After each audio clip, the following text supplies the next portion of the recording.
welcome back to my channel that is English Field and it is specially made for UP TGT PGT। आपको सबको पता है। So without wasting time, आज हमारा जो video है उसमें हम डिस्कस करेंगे शेक्सपियर की बायोग्राफी से ही एक पॉइंट, क्योंकि बहुत सारे ऐसे कमेंट आ रहे थे कि मैम हर एक पॉइंट पे आप डिस्कशन कीजिए शेक्सपियर की बायोग्राफी में। तो इस इवेंट में लंदन में उन्होंने क्या किया, कैसे किया, कहाँ उनकी जॉब थी, किस टाइम तक वो वहाँ रहे, सारी चीज़ें आइए देखते हैं। तो आइए देखते हैं। शेक्सपियर लंदन गए, इसके दो रीज़न है। पहला कि वो जॉब की सर्च में गए और दूसरा रीज़न एक बताया जाता है कि उन्होंने रॉबर्ट का डियर जो है स्टील कर लिया था। तो in order to escape from the punishment, उस पनिशमेंट से बचने के लिए वो लंदन चले गए थे ताकि उन्हें पनिशमेंट ना मिले। तो आइए देखते हैं। To search job he left his family and reached London in 1587।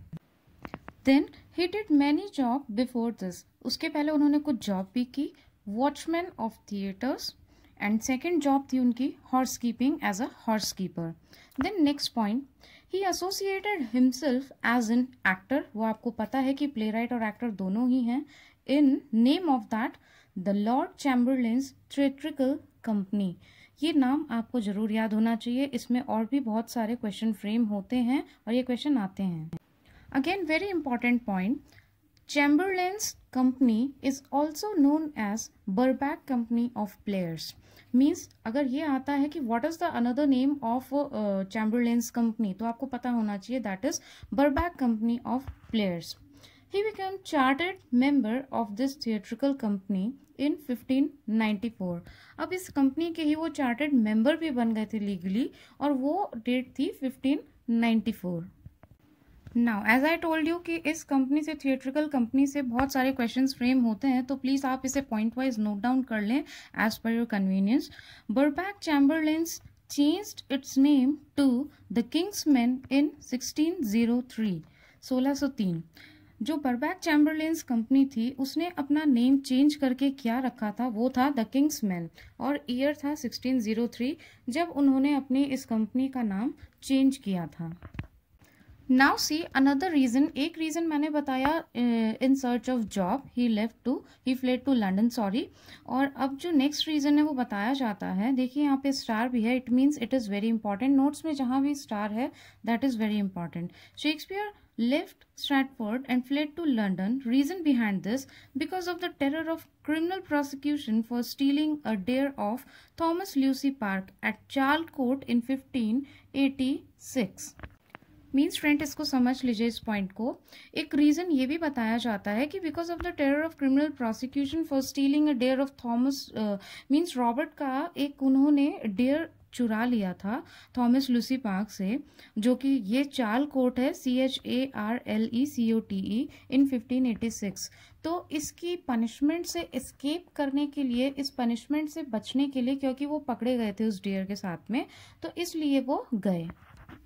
Now friends, apart from this, means ये तो थी आपकी लंदन की जर्नी जो शेक्सपियर की थी, उस बारे में उस टॉपिक पे जो भी इम्पोर्टेंट पॉइंट्स थे वो मैंने यहाँ पे सारे कवर अप किए हैं। अब उसकी कुछ इम्पोर्टेंट पॉइंट्स हैं वो आप देख लीजिए। Susanna married to, means Susan भी बोलते हैं, सुसैन भी बोलते हैं, married to doctor John Hall and he was a physician in 1607। वो फिजिशियन थे और 1607 में उसकी मैरिज हुई थी। Similarly, Judith married to Thomas de Quincey, year Feb 10, 1616. अब जो जूडिथ थी उसकी मैरिज हुई थी थॉमस डी क्विंसी से 10 फैब को 1616 में। So in this way Susan और जूडिथ की मैरिज हो गई। Then a very important point, very important question, Shakespeare change the draft of his will on 25 March 1616। Note very important.